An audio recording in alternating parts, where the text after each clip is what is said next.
The train screeched as it came to a halt, releasing a cloud of dust and the metallic groan of heavy wheels grinding to a stop. Its whistle ripped through the stillness of the quiet prairie town like a blade slicing silk. Nora Bell stepped carefully onto the weathered platform, her boots shining, her gloves pale against the dark fabric of her skirt and her hat quivering in the restless breeze. In both hands, she clutched the letter, holding it tight to her chest like a pressed prayer. The corset cinching her waist was unforgiving and her stomach was empty. She hadn't eaten since leaving Denver. But this right here could be the start of everything. Her eyes scanned the gathering. 3 ranch hands lounged against a post, chewing tobacco and staring openly.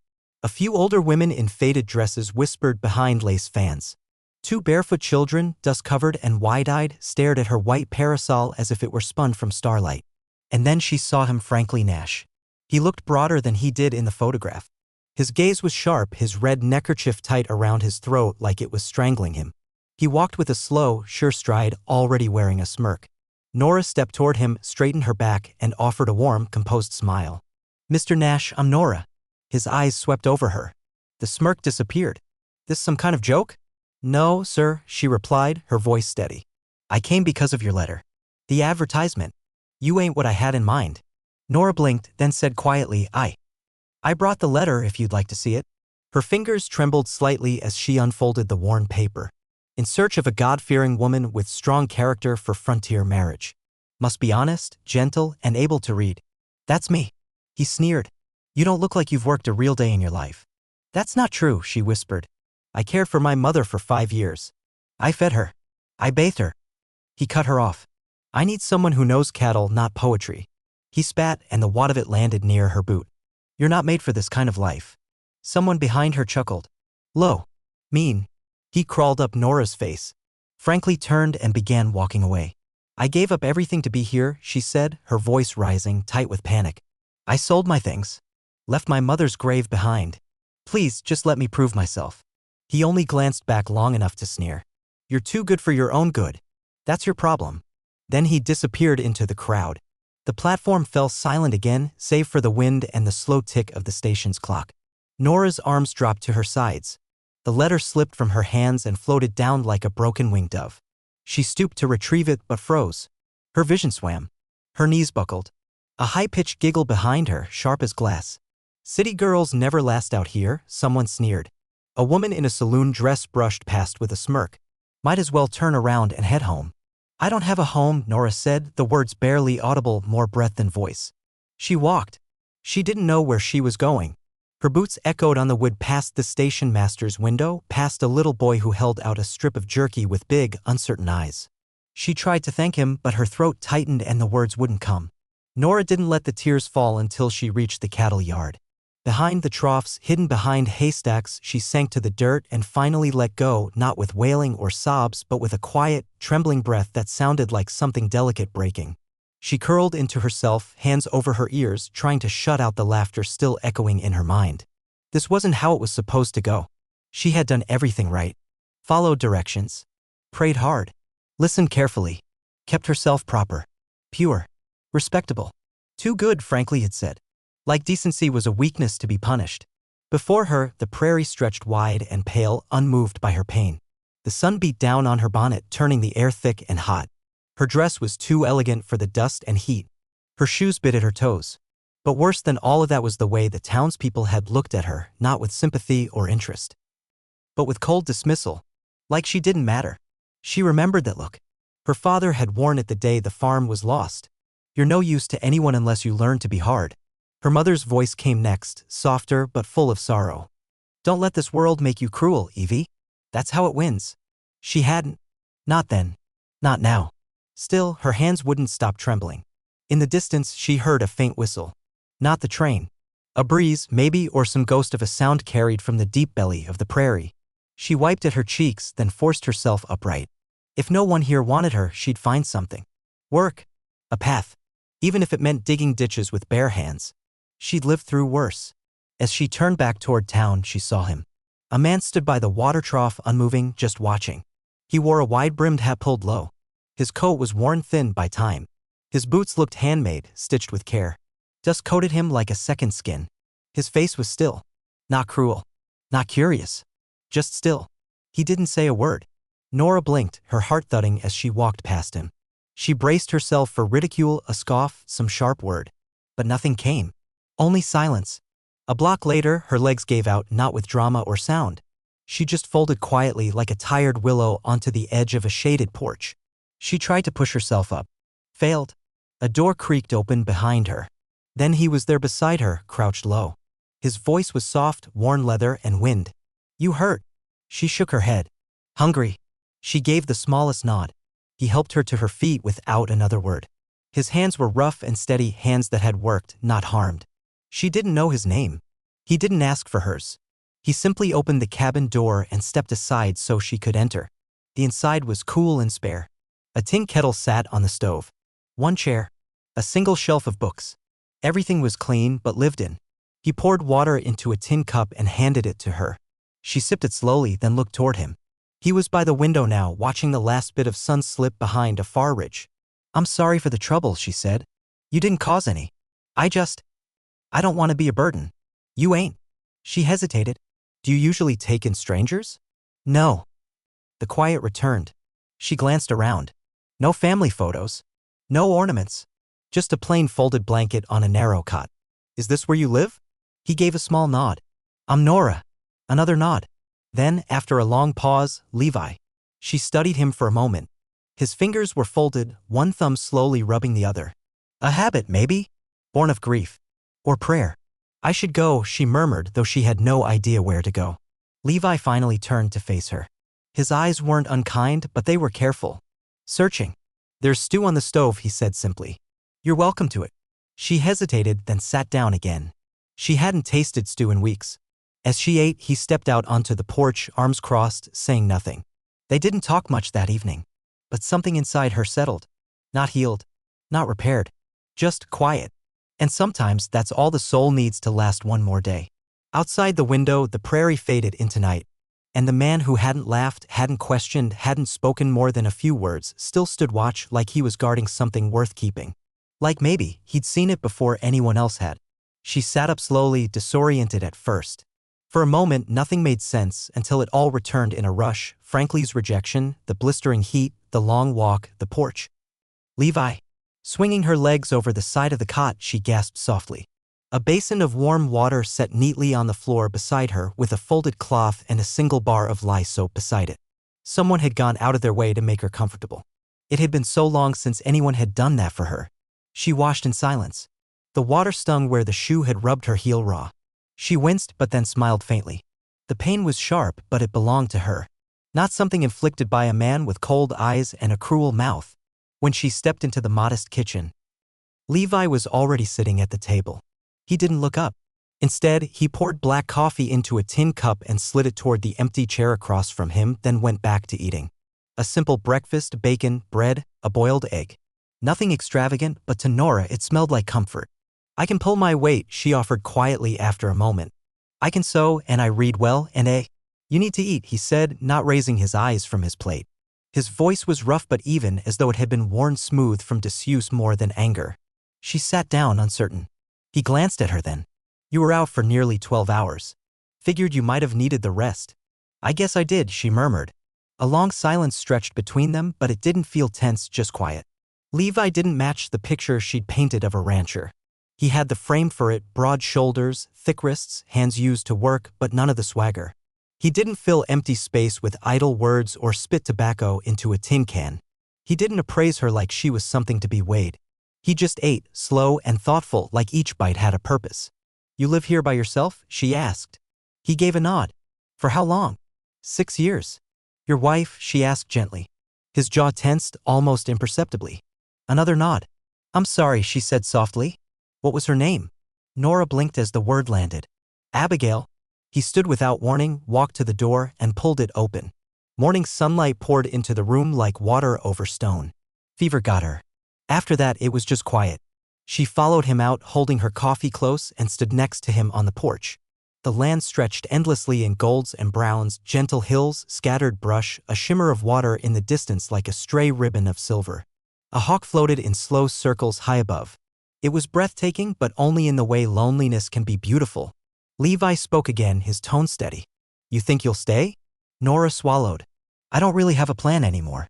He studied her face, not unkindly, just long enough to gauge whether she was telling the truth. I could use a hand, he said. It's planting season. Plenty of chores. But if you stay, it'll mean real work. I don't shy away from that. His gaze held hers. I'm not talking about washing dishes and stirring soup. I mean heavy lifting. Sacks of feed. Hammering boards. Burying chickens when the fox gets bold. I'll bury the fox if I have to, she replied, not missing a beat. He let out a faint laugh, barely more than breath, but it was there. All right then. She exhaled, unsure whether she felt more relieved or terrified. Later, while she scrubbed the porch with a stiff-bristled broom, she glanced over and saw Levi at the corral gate, working on a broken hinge. Every move he made was deliberate, not rushed, not wasteful. He didn't squander a nail, didn't fuss with unnecessary motion. He caught her watching. Instead of looking away, he simply nodded, as if he'd expected it. You from Boston? He asked, still focused on his task. No, Missouri, she replied. Don't sound like it. My mother taught me to speak proper, she said, brushing dust from her apron. Even if I never wore silk. That right? Is that a problem? He kept his eyes on the wood. No. Just not what I figured when I saw you drop. Her cheeks flushed. That was from the sun. And no food. Figured that too. She stepped toward the fence, slower now. You don't talk much, do you? I say what needs saying. And what doesn't? He paused with a hammer midair. Most of it. She tilted her head slightly. Did you talk like that with Abigail? No. Why not? Because she never let me finish a sentence. Nora laughed, a quick, bright sound like a lark in early spring. Levi didn't smile, but his eyes shifted just enough to soften. That evening she cooked. The ingredients were humble, some dried beans, a few root vegetables, a strip of salted pork, but somehow the meal tasted like something remembered. Something safe. Levi helped himself to a second serving and said nothing. That silence said enough. And just like that, they found a rhythm. He fixed what needed mending. She cleaned. He hauled buckets from the well. She washed their clothes and, in the quiet evenings, read aloud from his bookshelf. They didn't bring up marriage, or faith, or love, but they spoke about weathered barn wood, and the shape of clouds before rain, and how the stars sometimes looked close enough to touch. He never asked what had happened with Frankly. She never asked how long Levi had been alone. They let silence carry those answers. But peace doesn't always get to stay. On the fifth morning, 2 riders appeared on the ridge and trotted toward the porch. One was wiry with a hooked nose and teeth stained yellow. The other carried himself like his belt buckle held more authority than he did. Levi didn't stand up. He remained seated in his chair, posture relaxed. Afternoon, the thin man called. Levi responded with a nod. There's been talk in town, the man said, adjusting his gloves. Folks are concerned. That woman, Nora Bell, was spoken for. Mail order bride contract. She was turned away, Levi replied calmly. Maybe so, the man said. But reputation matters. Some think it's best things stay clear. Levi's eyes didn't flicker. Whose reputation are we talking about, mine, hers, or yours? The town's. People don't want confusion. You understand. Levi turned his head and looked at Nora. She stood in the doorway, flour dusting her apron, hands trembling. He turned back to the men. She's my wife. Nora's breath hitched. The man squinted. That's so? Married her the day after she arrived. You got the papers? Don't need ink to tell the truth. The other man scoffed. You're free to do as you please out here. Just don't bring any trouble into town. With that, they rode off. Levi rose slowly from his chair, stretched his back with a quiet groan, and looked toward her. I hope that was all right. Nora stared at him. You told them I was your wife. Would have stirred up more trouble if I hadn't, Levi said plainly. Nora took a step closer. Are you telling the truth? He met her eyes without flinching. I am. But we both know we didn't really marry. I don't need a preacher to confirm what I've already decided in my heart. Her voice dropped to a near whisper. And what exactly is that? That you deserve more than what this place usually gives women, he said. And I don't need to shout to prove I'm standing with you. Nora stood there, caught between emotions she couldn't name. Fear, disbelief, something tender and rising that felt too much like hope. You don't even know me, she said, voice thin. I know you didn't run, he replied simply. That alone says more than most ever do. She started to speak, then stopped herself. Instead, she turned back into the house. Her fingers trembled. That evening, she sat outside on the porch while Levi smoked in silence. The stars spread wide above them, and coyotes howled from far across the plains. He didn't look over, but eventually he spoke, soft, low, like the final ember of a dying fire. I won't ever raise my voice at you. She turned to face him. And if you ever decide to leave, he added, you won't owe me anything. She swallowed hard. And if I want to stay, then you won't owe me for that either. Her smile came slow and quiet, aching in the way hope always does after too much hurt. That night, the stars looked brighter than she'd ever remembered, and the quiet that passed between them felt almost like kindness. Then, without warning, the wind changed, rising fast, thick with dust and warning. It whipped through the cabin, tugging at the curtains and clattering the shutters like something long buried had found its way back. Nora stood barefoot at the basin, sleeves rolled to her elbows, when thunder cracked low and sharp in the distance. She paused, water dripping from her hands, and looked toward the open door. Levi was already outside, staring toward the north. His jaw was tight, hat pulled low against the gusting wind. The storm gathered like a threat, its colors bruised and swirling, purple and sickly green. Should I bring in the chickens? She called out. They won't make it in time, he answered. We've got to board up the windows. She didn't wait for more. She ran. Side by side, they worked quickly. Wood, nails, hammer. No words passed between them, they didn't need them. The ranch had seen storms before, but this one moved with a different kind of weight. It growled in the distance, deep and knowing, like it had a name for each of them. Nora's hands trembled as she braced a crooked board against the side window, her fingers catching rough splinters. Levi moved past her, reinforcing the porch beam. His shirt clung to him in the rising heat. Lightning cut jagged lines across the far sky. By the time they ducked back inside, the rain hit like fists. The walls groaned under the weight of it. Levi bolted the door shut. The light dimmed, save for the flicker of a lone candle, while the wind howled and pressed through every crack in the walls. Nora steadied herself, hands clenched around the folds of her skirt. You holding up? Levi asked. She nodded, even though she wasn't sure. They sat across from each other at the table. The wind rattled the roof like a preacher slamming his fists on a pulpit. Nora's voice was quiet, almost dreamy. I used to love storms. When I was little, I'd crawl into my mama's bed and count each rumble of thunder. She told me the sky was clapping, said it was heaven cheering. Levi didn't smile, but he didn't look away either. I stopped liking storms after she died. He reached for the kettle, poured hot water into 2 cups, and dropped pine needles into each. The scent rose between them, fresh, sharp, grounding. You want to know what went through my mind when I saw you standing at the station? She asked, her voice soft beneath the storm.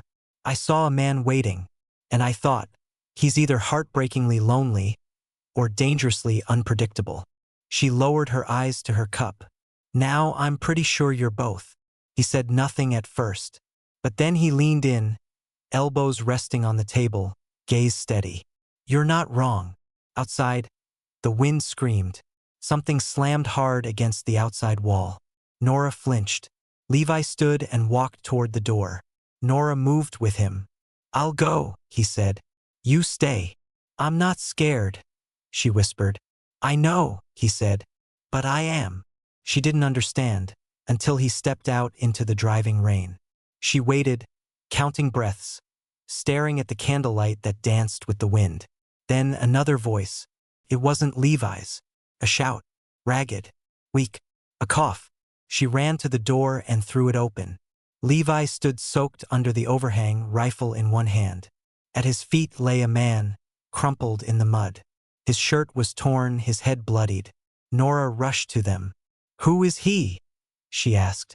No idea, Levi answered. Found him stumbling toward the barn. The stranger groaned. He looked younger than Levi, early 30s, maybe. Faint mustache. The kind of man who once expected people to listen when he spoke. He reeked of bourbon and something darker underneath. Nora knelt beside him. His lips were cracked, and a deep bruise swelled over his temple. "We need to get him inside," she said firmly. "He won't make it out here." Levi hesitated, then gave a single nod. Together, they dragged the man into the cabin and laid him down on a straw pallet near the stove. Nora fetched hot water and a cloth. Levi stayed back, leaning against the wall, arms crossed, eyes wary. "He needs a doctor," she said, glancing at Levi. "We don't have one. Closest is a day's ride, maybe more. Then I'll have to do." The man stirred, groaning again. His eyes cracked open, wild and unfocused, then landed on Nora. He smiled, crooked and tired. "An angel?" he slurred. "Or the mercy of hell?" "Be quiet," she said. "Wasn't talking to you," he muttered toward Levi. Levi stepped forward. "Easy," Nora said quickly. "You don't have to intimidate him." "I don't need to like him either," Levi replied flatly. They stayed up all night, listening to the storm claw at the roof. The stranger drifted in and out, muttering fragments. "Mara Birch. Money. Bullets." By morning, the storm had rolled on, leaving behind soaked earth and a sky scrubbed clean. Levi stood on the porch, arms folded, staring at the sunrise. Nora stepped outside, a blanket over her shoulders. Her eyes were rimmed red. She hadn't slept at all. "Who do you think he is?" she asked softly. "Trouble," Levi said without hesitation. "You always say that." He didn't answer. Behind them, the man groaned again. Levi didn't move. "What is it you're so afraid of?" Nora asked, voice low. His answer came hard and fast. "I built this place to be quiet. To be steady. That man? He brings noise." Nora turned toward him. "So did I. That was different." "Why?" "Because you didn't show up with a bullet wound and debt in your eyes." She stepped closer. "You don't know what I brought. You never asked." At last, Levi looked at her and something in his expression cracked open. "I know what it feels like to let someone in when you're not sure you should," he said quietly. "Abigail's cousin showed up once. Said he was running from trouble. We believed him. Gave him shelter." He dropped his gaze to the ground. 3 days later, my wife was dead. The barn went up in flames. Nora's breath caught in her throat. Levi gave a faint nod. "He owed the wrong kind of people. They came to collect." "I'm not her," Nora whispered. "I know," he said simply. They stood together in the thick silence, while behind them the injured man let out another groan. Later that afternoon, Levi saddled the horse and headed into town for supplies. He didn't explain, didn't say a word, just went. Nora stayed behind, sitting beside the stranger. He was more alert now. His speech slower, clearer. He introduced himself as Bo Riker. Said he'd been ambushed on the trail. Claimed he used to be a lawman or something close to it. When she asked where he was headed, he offered a crooked smile. Wherever a man's name don't follow him. She didn't ask anything else. But when Levi returned that evening, his face was dark, the weight of news heavy in his eyes. "I asked around," he said. "Bo's wanted." "For what?" Nora asked. "Desertion," Levi said. "And maybe worse." Bo coughed from the cot. "That depends who's tellin' the story." Levi stepped forward and raised the rifle, calm but firm. "You walk out of this house come morning," he said, voice low. "And you don't come back." Nora moved between them without thinking. "He's still healing. Then he can heal somewhere else." That night, Levi didn't speak another word to her. The fire burned down to embers. Nora sat alone on the porch, staring into the silver-soaked grass beyond the fence line. Much later, Levi stepped outside. He handed her a tin cup of water. "I wasn't trying to scare you," he said. "You didn't. She hesitated. You trailed off." She looked up at him. "Do you think I'm too soft?" He shook his head once. "I think you see people clearer than they deserve." "Isn't that what faith is?" she asked softly. He didn't answer. Instead, she placed her hand over his, just a simple, steady touch. "I'm not leaving," she said. "Even if we don't see things the same." His fingers closed slowly around hers. They stayed like that, side by side in the dark, until the coyotes began howling again in the distance. And somewhere inside, Bo Riker stirred in restless dreams, dreams of blood and gunfire. By morning, he was gone. No grand goodbye. No apology. Just a slow walk toward the horizon, wearing a borrowed hat and carrying half a loaf of bread wrapped in a cloth. Levi didn't watch him go. But Nora did. She stood at the fence, arms wrapped tightly around herself as the sun cracked the ridge. Boyd turned his head once, just once, and gave a small nod, like a man who knew he couldn't fix what he'd broken. Then dust rose behind his boots, and he was gone. Back inside, Levi was bent over the door hinge, hammering in a new pin. His movements were calm, practiced. His jaw clenched tight. "You didn't even say goodbye," she said. "He didn't earn one." Nora sighed. "You're not a cruel man." "No," he said, rising to his feet. "But I've learned not to feed what bites." She started to reply, then stopped, turned toward the kitchen, and froze at the sound of distant hoofbeats. Levi heard them too. They stepped out onto the porch just as 3 riders came into view at the far end of the path. One sat tall and wiry. One was wide as a barrel, and the third rested a rifle across his lap. Nora felt it immediately, something was off. The lead rider, face red from sun and eyes sharp as a blade, pulled up his reins and spat in the dirt. "That fella you helped, Bo Riker?" Levi didn't so much as blink. "He left this morning." "You certain? You see him here?" The man gave a dry, humorless laugh. "He took something from our boss. We were sent to retrieve it. Him if we can. Bodies if we must." Nora stepped forward, her voice steady. "He's long gone. Hurt, limping. He won't get far, but he's not here." "Well then," the man said, "we'll take a look inside. Just to be sure."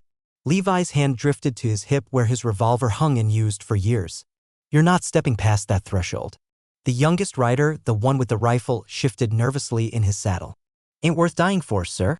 Nora could feel her heart pounding in her chest. Her voice came out low, even, and firm. "All we gave him was water. Nothing more." The rounder man spoke up next. "Water's worth more than gold these days." Levi took a single step forward. "Turn your horses around," he said. "All you'll find here is dust and trouble." The leader laughed again, but this time there was a pause behind it. "You really think one quiet man's gonna scare us off?" Levi didn't respond. He didn't need to. The stillness surrounding him said more than any threat. And Nora felt something stir in her chest. Not fear. Not pride. But certainty. She stepped beside Levi and spoke, voice strong and level. "You should ride out now. This land belongs to a man who's already buried what he loves. And I don't think he'd blink at burying more." That hit them like a thrown stone. They hesitated. A long beat of silence. The younger rider shifted again. "Our boss never said nothin' about shootin' a woman." The lead man hissed between his teeth. "You best watch yourselves. Folks like you? You get burned down in places like this." Levi lifted the revolver, not aiming it, just showing it. "I'll remember that," he said. The 3 of them turned and rode off. They didn't look back. That night, Nora sat on the porch's edge while Levi cleaned his rifle in silence. He didn't speak. She didn't expect him to. The sky was clouded, stars distant and dull. The prairie felt too still, too watchful. "We should go," she said quietly. Levi paused, then answered. "This is my land. They'll come back. I know. But we can't shoot our way through every threat." He turned his eyes toward her, unreadable. "I don't run," Levi said firmly. Nora gave a quiet nod. "Then I won't leave." He stood, wiped his hands on the edge of a cloth, and came to sit beside her at the edge of the porch. "You're nothing like what I imagined," he said. "And you're more than I thought I'd ever be allowed," she replied. They sat that way, shoulder to shoulder, until the cold began to creep into their bones. At first light, Levi hitched up the wagon. Not to leave, but to ride into town. "I'm done keeping quiet," he said. Nora packed a bundle of bread, tucked in a folded note just in case he didn't make it back. He kissed her forehead once, soft and steady, and then disappeared into the fog. By the time the sun cleared the hills, Nora stood on the porch alone. She didn't pace, didn't fidget. She just waited. The town was noisier than she remembered, alive with rumors, tension, and the crackling fear of confrontation. Everyone knew the names of the men who'd made threats, and not many spoke them kindly. Levi rode straight to the sheriff's office, said nothing as he dismounted. The sheriff stepped out with narrow eyes, arms crossed. "You here to stir up trouble?" "I'm here to end it." Levi unstrapped the rifle from his back and laid it down on the dirt. "I'm not threatening anyone," he said, "but I won't be hunted either. I gave shelter to a wounded man. I fed him. Let him go. If someone wants to bring their grudges out to my land, they'll have to face me." He turned then, letting his voice carry toward the small crowd gathering in the street. "She's with me. The woman your town mocked. Said she was too fine for this place. The same one you tried to shame for being decent. She's better than most of you. And if she chooses to stay, if she chooses to grow something on my land, you'll respect her. Or you'll deal with me." The sheriff didn't say a word. but an old woman standing near the general store gave a slow, knowing nod. A boy at the stables clapped once, quiet but proud. Levi didn't wait for permission. He climbed back into the wagon and headed home before anyone thought of a reason to stop him. From half a mile out, Nora saw him return. She didn't rush, didn't grin. She simply stood a little taller. He climbed down and handed her a small brown parcel.